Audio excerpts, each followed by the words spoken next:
বাড়িতে যে সালাম দেবেন, বউরে সালাম দেবেন। আপনার স্ত্রী আপনার কৃতদাসী নয়, আপনার সমান অধিকার তার। আপনি সালাম দিবেন। ঘরের মধ্যে মুখ কালো করে ঢুকলেন, বউ কিছু কইল না, আপনিও কিছু কইলেন না, মনে হলো দুইজন বোবা।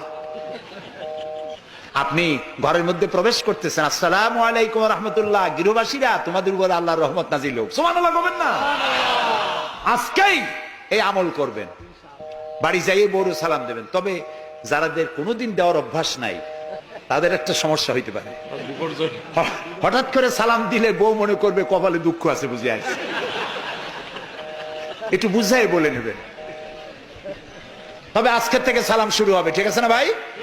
আজকের থেকে শুরু হবে।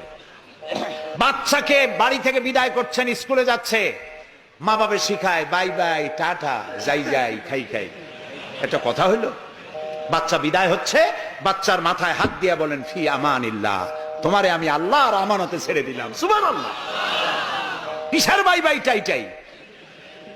আমরা মুসলমান, এই মুসলিম ট্র্যাডিশন, মুসলিম কালচার বাঁচায় রাখতে হবে যে কোনো মূল্যে।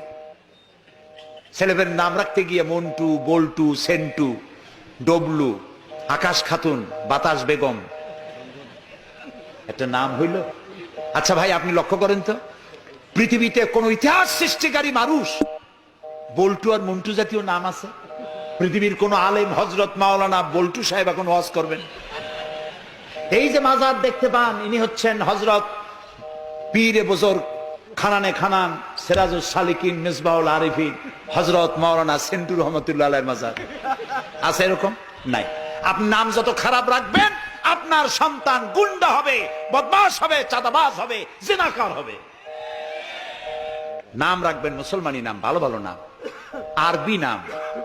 আলেমদের কাছে জিজ্ঞাসা করে নাম রাখবেন যে এই নামটা কি রাখবো আর নামের অর্থটা কি। আন্দাজে আবার নাম রেখেন না। কুয়েতে এয়ারপোর্টে একদিন বাংলাদেশের একজনের পাসপোর্ট দেখে পুলিশেরা হাসাহাসি করতেছে। কারণ কি? কারণ হলো পাসপোর্টধারী যিনি, তার নাম হলো জামাল মিয়া, আর পিতার নাম হলো তরিক মিয়া। জামাল শব্দের অর্থ হচ্ছে উট, আর জামাল মিমে আলেফ দিয়ে যদি হয় তাহলে হয় সৌন্দর্য। এখন জামাল মানে উট, মিয়া মানে 100, ওর নাম 100 উট। আর তরিক মানে রাস্তা, মিয়া মানে 100, ওর নাম 100 উট আর ওর বাপের নাম 100 রাস্তা। 100 রাস্তার ছেলে 100 উট। তা খালি আরবি রাখলে তো হবে না, নামে আরবির অর্থ কি? জি, অর্থবোধক নাম রাখতে হবে। তাহলে আমি বলতেছিলাম রাসূলুল্লাহর হাদিস, প্রথমে দিবেন সালাম, আফশুস সালাম ওয়া আতইমুত তাআম। গরিব মিসকিনদেরকে দাওয়াত করে খাওয়াবেন, বন্ধু বান্ধবদের দাওয়াত দিয়ে খাওয়াবেন। খাওয়া খাওয়াইতে কিন্তু মহব্বত বাড়ে, চক্ষু লজ্জার সৃষ্টি হয়। খালি অপরের পয়সা দিয়ে রিকশায় চড়বেন, রিকশায় দুইজন উঠলো, একজন নামে হেঁটে চলে গেল, একসাথে দুইজনে খাইলো, আর একজনে খেলাল করতে করতে বাইরে গেল, পয়সাও দিল। এই চালাকি এক সময় ধরা পড়ে যায়। এই জন্য মানুষকে বাড়িতে দাওয়াত দিয়ে খাওয়ানো, রাসূলুল্লাহ বলেন দাওয়াত দিয়ে খাওয়াও। তাহাদ্দু তাহাব্বু, হাদিয়া দাও, মহব্বত বাড়বে। কারো অসুখ হয়েছে, তার বাড়িতে একটু আঙ্গুর নিয়ে যাও, একটু কমলা নিয়ে যাও। তোমার শত্রু যদি হয়, চক্ষু লজ্জার সৃষ্টি হয়ে যাবে। কান্নাহু ওয়ালিয়ুন হামিম, দেখা যাবে সে চরম দুশমন ছিল, সে তোমার বন্ধু হয়ে গেছে। সুবহানাল্লাহ বলবেন না? ওয়াসাল্লু আন-নাসু বিন-নিয়াম।